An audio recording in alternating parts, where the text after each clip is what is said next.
My name is Valeria Casas, Community Programs Manager for the Student Conservation Association. SCA's mission is to build the next generation of conservation leaders and has over 60 years of experience inspiring communities to make decisions and take action to sustain our planet. SCA Urban Community Crews offer life-changing experiences for youth and young adults who are seeking to advance or be introduced to careers in natural resource management and conservation. We are proud to partner with the National Wildlife Federation and the Houston Parks and Recreation Department in creating a more resilient Houston. The National Wildlife Federation Student Resilience Ambassadors Program helps urban youth and the general public have a better understanding of flooding vulnerabilities in their community.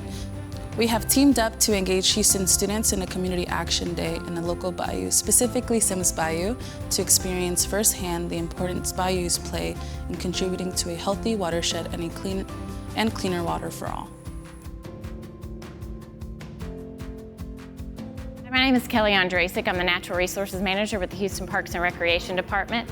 We're out at Robert C. Stewart Park. This is one of our habitat restoration sites. And here we're creating forested riparian buffer. This is part of the city's initiative to create forested buffers along all parks adjacent to a waterway. So we are really creating these buffers to help improve the habitat at these parks. For wildlife, they also improve water quality, they improve air quality, they sequester carbon, and they really just provide nature for the citizens of Houston that are coming to visit our parks. We're proud to work with the Student Conservation Association and other organizations throughout the city of Houston to improve the habitat. We are also pleased to partner with National Wildlife Federation's Student Resilience Ambassadors Program and for community action days that help support Houston's pollinator habitats. Hi, my name is Cassidy Kemp. I'm the park naturalist for the Houston Parks and Recreation Department, and I'm an SCA alum. And my role here in the Natural Resources Management Program is to help plan and coordinate a lot of our habitat restoration projects, like this project here at Robert C. Stewart Park.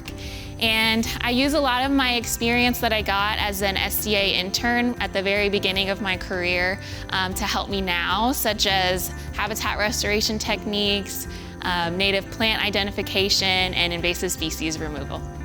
These community crews work in partnership with the National Wildlife Federation and the Houston Parks and Recreation Department to create a more resilient Houston. This crew, many of whom graduated from high schools throughout Houston, supports the city of Houston by removing invasive species, planting trees, maintaining riparian buffer zones, and leading volunteers in action. This work is vital to our community and making Houston a more resilient place. I'm Jasmine. I'm a crew member for the TCQ Riparian Restoration Crew.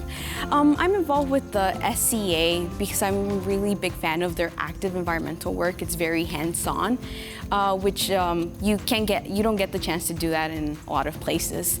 In fact, we had a tree planting event not too long ago where a lot of the crew members and community members came out, and we planted trees, and it was beautiful because Trevally Park didn't have as many native trees before, and now it does.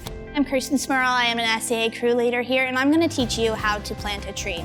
So the first step of planting a tree is to dig a hole about the size 2 times bigger than the size of your root ball. You've dug a hole that's about 2 to 3 times bigger. You can take your plant and set it in to check if your hole is big enough. And you want to make sure that the top of your root ball is right in line with the soil line. So mine is about that size. It's a little bit bigger, but I can fill it back in with the dirt I dug out. It's very important to make sure you keep your plant straight up. We want to give it the best chance to grow. So I'm going to hold on to it, hold it straight up as I fill it back in. So I'm just going to gently kind of push some of the soil that I dug out in and around my root ball. I can use my fingers to press some of it down to get it to fit and have a nice filled area. And then I'm just going to keep doing that until my root ball is covered.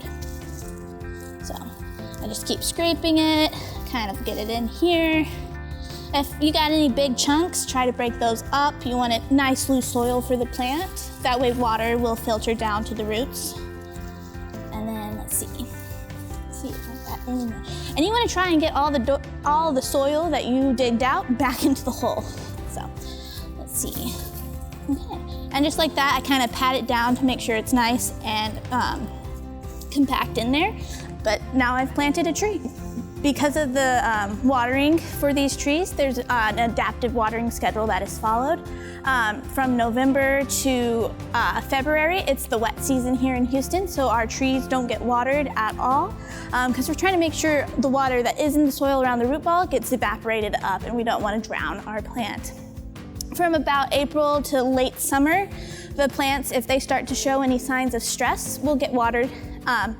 And after about 2 years, HPARD will stop watering these trees because by that point they have been established. Native saplings, we want to make sure we're planting natives to replace any invasives that are growing here in Houston, to make sure that our native riparian area grows up right here along our nice bayou.